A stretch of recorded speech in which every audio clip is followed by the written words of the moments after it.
In this episode, our next step is getting our jetted tub installed so we can do all of our waterproofing and get everything lined up how we want it.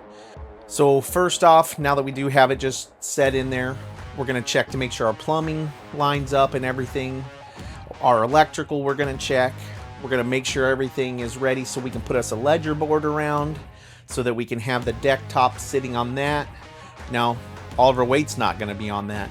This does have 5 adjustable feet on the bottom. Once we get that in there, we'll adjust those feet, and then we're still going to come back and put a mud bed under there so we can set it down and let it cure so that there is a solid connection between the bottom of our tub and our slab. We're going to mark our height for our ledger board, and then we'll remove the tub, shoot a laser across even with our mark we made so that we can get our ledger board level all the way around. We're using some pine 1x2 as our ledger board. It's pretty soft, so we're going to pre-drill and use a panhead screw, or these are actually pocket screws, so that it doesn't just go right through it. I did verify on the other side of our hip wall that there was nothing I was going to hit with these screws.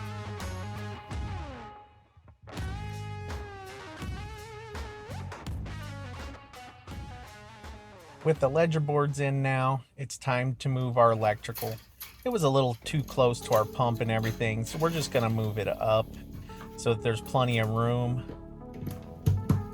I did verify the power is off.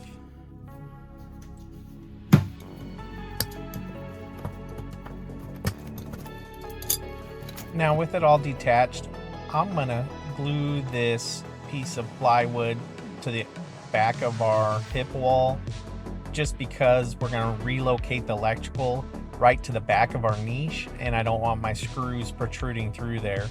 So if we add 2 pieces of our 1/2 inch and use 1-inch screws with the back of the box for the electrical, we should have no problem not poking through.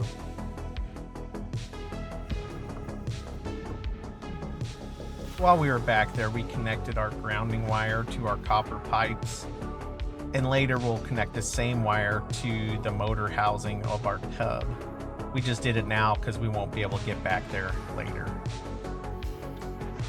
I sat the tub on the ledger boards and verified everything was nice and level. Now it's time to reach under there and adjust the feet.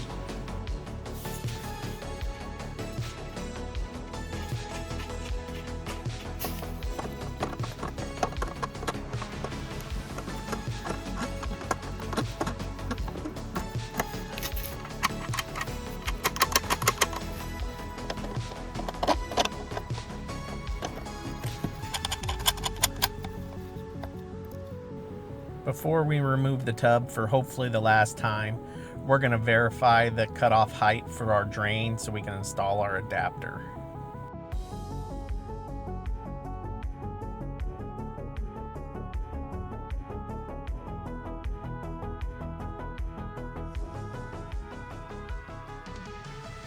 And just set a cap on it so I don't get nothing down in there, because it's time to start putting in our mud bed.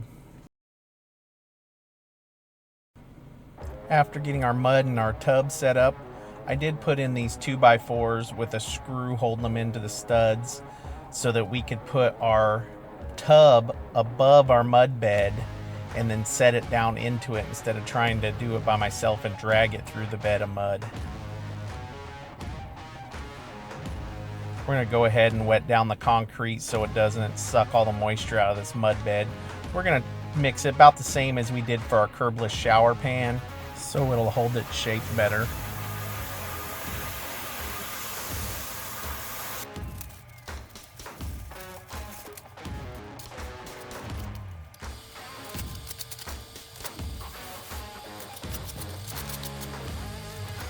We're also going to mist our slab one more time and then apply some of this bonding adhesive. We have plenty of it left from when we did our concrete work and everything earlier. I don't think it could hurt anything, and it'd probably just help keep our mud bed secured to our slab.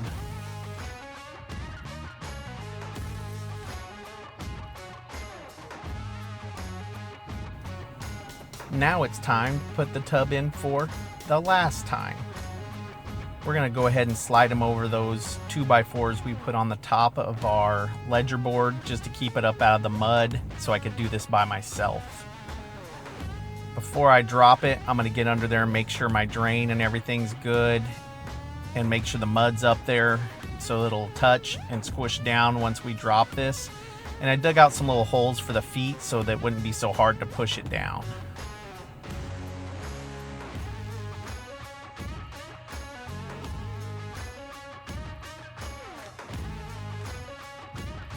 With the blocks removed, it's time to squish the tub down into the mud.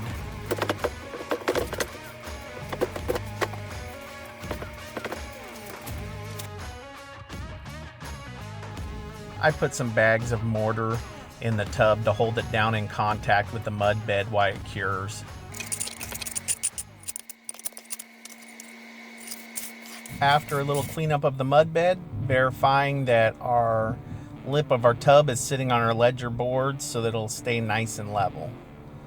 You can see here with our laser level, we're basically splitting the laser all the way across the tub from front to back and left to right. I gotta get out of the way of the laser though.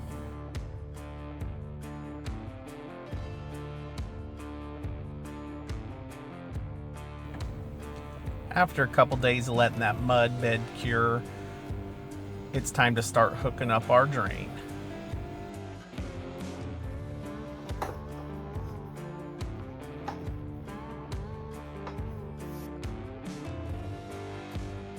After getting our drain and our overflow installed, they're not lining up. I should have had my rough end a little closer to the wall.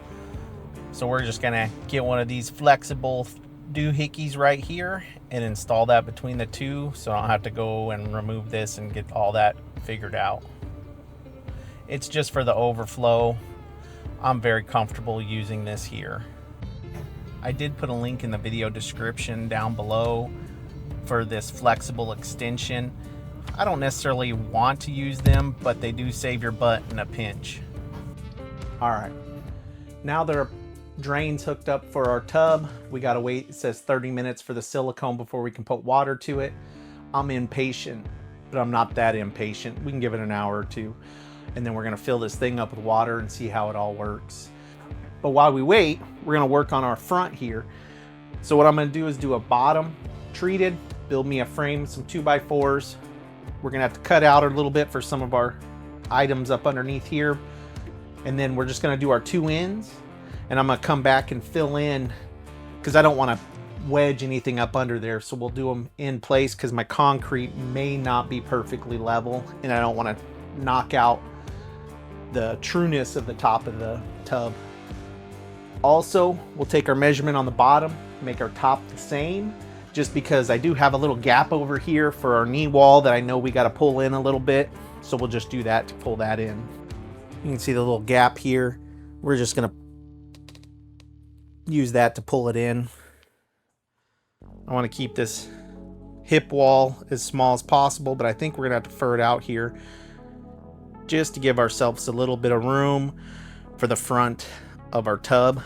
And we're just going to have one big access panel across the front so that we can get to our drain on this side and our motor and everything on this side. So instead of having two little ones, we'll just make the whole front one big access panel.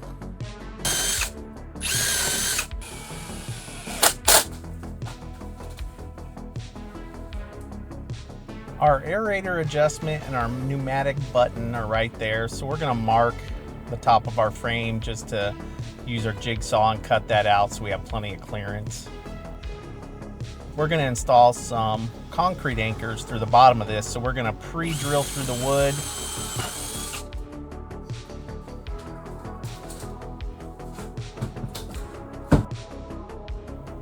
I'm starting on the right side of our frame and attaching it to our wall. That way we have something to pull against when we're attaching the other side of this to our hip wall, so we can pull that over and close that gap I showed you earlier.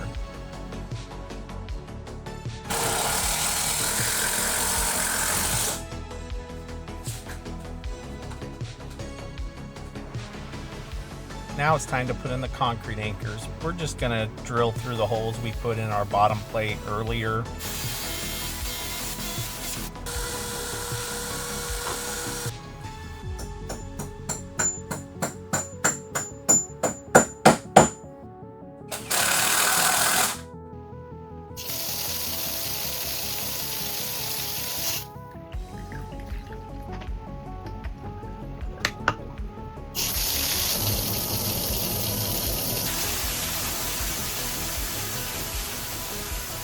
After checking for any initial leaks, it's time to remove our faucet and crank this up to 11.